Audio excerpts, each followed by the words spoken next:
పచ్చిమిరపకాయలతో ఎప్పుడైనా ఈ విధంగా రెసిపీ తయారు చేసుకోండి. చాలా అంటే చాలా ఇష్టంగా తింటారు.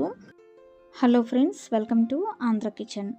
పచ్చిమిరపకాయలతో తయారు చేసుకునే రెసిపీ కోసం ఈ విధంగా పచ్చిమిరపకాయలని రౌండ్ రౌండ్ ముక్కల్లాగా కట్ చేసుకున్న తర్వాత వీటిని ఒక గిన్నెలోకి కానీ ప్లేట్లోకి కానీ తీసుకొని పక్కన పెట్టేసుకుందాము.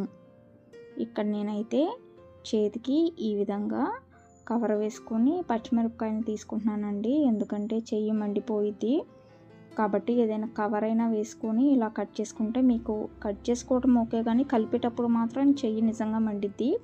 కాబట్టి జాగ్రత్తగా ఏదైనా వేసుకొని కలుపుకోండి పచ్చిమిరపకాయలని కలిపేటప్పుడు. చూస్తున్నారు కదా. ఇప్పుడు వేరొక గిన్నె తీసుకున్న తర్వాత ఈ గిన్నెలోకి నేను 3 చెంచాల వరకు శనగపిండి వేసుకుంటున్నాను. ఇక్కడ ఈ రెసిపీని 2 రకాలుగా తయారు చేసుకోవచ్చు అండి. మనం కట్ చేసుకున్న రౌండ్ చక్రాలనే 2 రకాలుగా తయారు చేసుకోవచ్చు. ఇప్పుడు శనగపిండి వేసుకున్న తర్వాత 2 చెంచాల వరకు బియ్యపు పిండి వేసుకోండి. బియ్యపు పిండి వేసుకున్న తర్వాత తగినంత ఉప్పు కూడా వేసుకోవాలి. అలాగే కారం వేసుకోండి. కారం వేసుకున్న తర్వాత కొంచెం వంట సోడా, చాలా అంటే చాలా తక్కువ, ఈ విధంగా కొంచెం వంట సోడా వేసుకోండి. వంట సోడా వేసుకున్న తర్వాత ఇప్పుడు ఇందులోకి నేను కరివేపాకు వేసుకుంటున్నాను. అలాగే 1/2 చెంచా వరకు ధనియాల పొడి వేసుకుంటున్నానండి. ఇప్పుడు ఈ మొత్తాన్ని బాగా కలిపేసుకోవాలి. ఈ పిండి మొత్తం కలిసిన తర్వాత ఇందులోకి మనం పచ్చిమిరపకాయలని కట్ చేసుకున్నాం కదా రౌండ్ రౌండ్ ముక్కల్లాగా, ఈ ముక్కలను వేసుకోవాలి. ఇప్పుడు ఈ పొడిపిండి ముక్కలకు పట్టేలాగా కలుపుకోవాలి.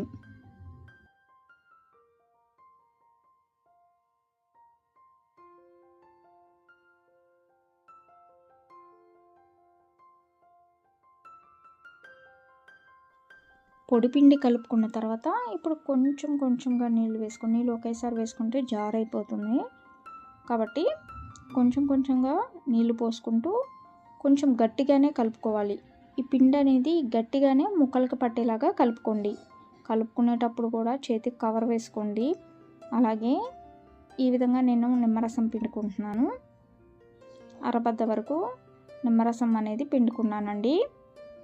నిమ్మరసం కూడా బాగా కలిసే వరకు కలుపుకున్న తర్వాత ఇక్కడ నేనైతే స్పూన్ సహాయంతో ఇప్పుడు ఈ పచ్చిమిరపకాయలని నూనెలో వేసుకొని వేయించుకుంటున్నాను.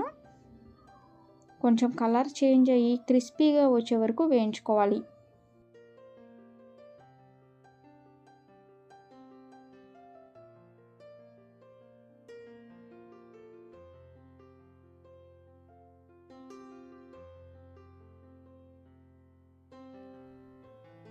ఇంకొంచెం టైం పడుతుందండి వేగటానికి. చూస్తున్నారు కదా, ఈ విధంగా వేగితే మనకివి ఈ పచ్చిమిరపకాయ ముక్కల్ని మనం పప్పులోకి, పప్పుచారులోకి, అలాగే రసంలోకి సైడ్ డిష్గా తీసుకోవచ్చు.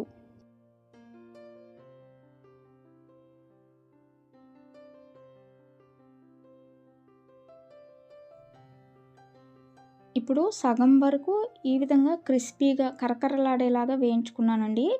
మిగతా సగం ముక్కల్లో మళ్ళీ ఒక 2 చెంచాల వరకు శనగపిండి వేసుకుంటున్నాను. ఇంకొంచెం ఉప్పు వేసుకుంటున్నాను. ఇప్పుడు పిండిని కొంచెం జారుగా కలుపుకుంటున్నాను. కొంచెం బజ్జీ పిండి మాదిరిగా కలుపుకుంటున్నాను. ఇలా కలుపుకున్న తర్వాత కొంచెం జారుగా కలుపుకున్న తర్వాత వీటిని మళ్ళీ నూనెలో వేసుకొని వేయించుకుంటున్నాను. ఇప్పుడు మనకి ఈ పచ్చిమిరపకాయల ముక్కలు వచ్చేసి బజ్జీలాగా ఉంటాయండి. సూపర్గా ఉంటాయి. కొంచెం కారంగా తినేవాళ్ళు ఎప్పుడైనా ఈ విధంగా తయారు చేసుకోండి, చాలా ఇష్టంగా తింటారు. అలాగే సైడ్ డిష్లో కూడా చాలా బాగుంటాయి. ఇందాక మనం ముందుగా కరకరలాడేలాగా తయారు చేసుకున్నాం కదా, అవైతే సాంబార్ రసంలోకి సూపర్గా ఉంటాయి.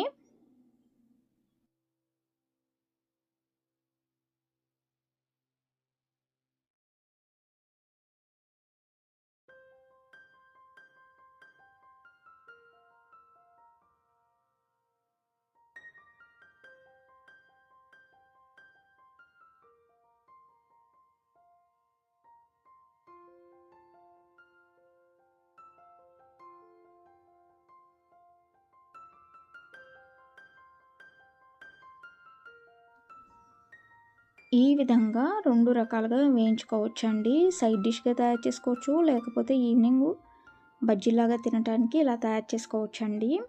ఉల్లిపాయ, నిమ్మకాయ పిండుకొని తింటే సూపర్గా ఉంటాయి. మరి మీ అందరికీ పచ్చిమిరపకాయలతో తయారు చేసుకున్న ఈ 2 రకాల రెసిపీస్ కనుక నచ్చినట్లయితే ఈ వీడియోని లైక్ చేయండి, షేర్ చేయండి. మరిన్ని వీడియోస్ కోసం మా ఛానల్ సబ్స్క్రైబ్ చేయండి. Thank you for watching.